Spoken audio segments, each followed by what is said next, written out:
രേണുസുതിയുടെ ഫോട്ടോയും വെച്ചുകൊണ്ട് ആത്മാവിനെ നിത്യശാന്തി നേരുന്നു ആദരാഞ്ജലികൾ എന്ന് പറഞ്ഞുകൊണ്ട് ഒരു പാട്ടി എന്താ പറയുക ഒരു നായ, അവനെ അങ്ങനെ നമുക്ക് വിളിക്കാൻ പറ്റത്തുള്ളൂ, അവന് ഇട്ടിരിക്കുകയാണ്. എന്നിട്ട് അവൻ ആ പോസ്റ്റിൽ എഴുതിയിരിക്കുകയാണ് റെസ്റ്റ് ഇൻ പീസ് എന്ന് പറഞ്ഞുകൊണ്ട് അവൻ അത് എന്താ പറയുക എഴുതി വെച്ചിരിക്കുകയാണ്.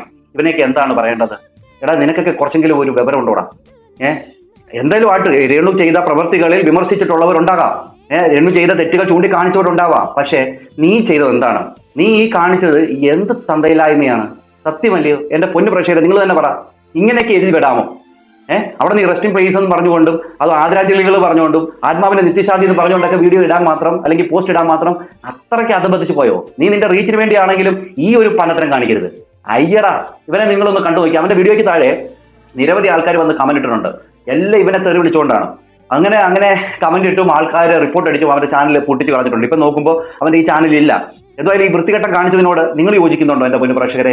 ഇവനെതിരെ ആൾക്കാർ കമന്റ് ഇട്ട് ഇവനെ അങ്ങ് പൊങ്കാല ഇട്ട് കളഞ്ഞു. അത്രയ്ക്ക് ആൾക്കാർ വെറുത്തുപോയി. ഇവന്റെ മറ്റേ വീഡിയോയും പോസ്റ്റുകളും ഒക്കെ ഒന്ന് കണ്ടു നോക്ക്, ഇവനെ കണ്ടു നോക്ക്. ആൾക്കാരുടെ അകത്ത് ഇവന്റെ ഫോട്ടോയും വെച്ച് ആദരാഞ്ജലികൾ എന്ന് പറഞ്ഞുകൊണ്ട് ആൾക്കാർ ഇട്ടിട്ടുണ്ട്. അത് മാത്രമല്ല ഇവൻ കുറെ റീലുകളും കുറെ കാര്യങ്ങളൊക്കെ ഇട്ടിട്ടുണ്ട്. വേണ്ടേ, ഇവനാണ് ആ ആള്, ഈ പരനാറി. ഇവനൊക്കെ വേറെ പണിയൊന്നുമില്ല. എനിക്കറിയാൻ വേണ്ടി ചോദിക്കുക. എടാ, വാക്കുകൾ കൊണ്ട് വിമർശിക്കാം, രേണു ചെയ്ത തെറ്റുകൾ ചൂണ്ടിക്കാണിക്കാം എന്ന് പറഞ്ഞുകൊണ്ട് ഇങ്ങനത്തെ തോന്നിവാസം കാണിച്ചു വെക്കണോ? ഇപ്പൊ എന്തായാലും ആ രോഗത്തോട് മല്ലിടുന്ന ഒരു കൊച്ചു തന്നെ അല്ലയോ അത്? അപ്പം ആ രോഗത്തിൽ കിടക്കുമ്പോൾ ഇങ്ങനത്തെ വാർത്തകൾ ഉണ്ടാക്കി വിടുന്നത് അത് നിന്റെ തന്തയില്ലായ്മ തന്നെയാണ്. അതൊരിക്കലും അംഗീകരിക്കാൻ പറ്റത്തില്ല.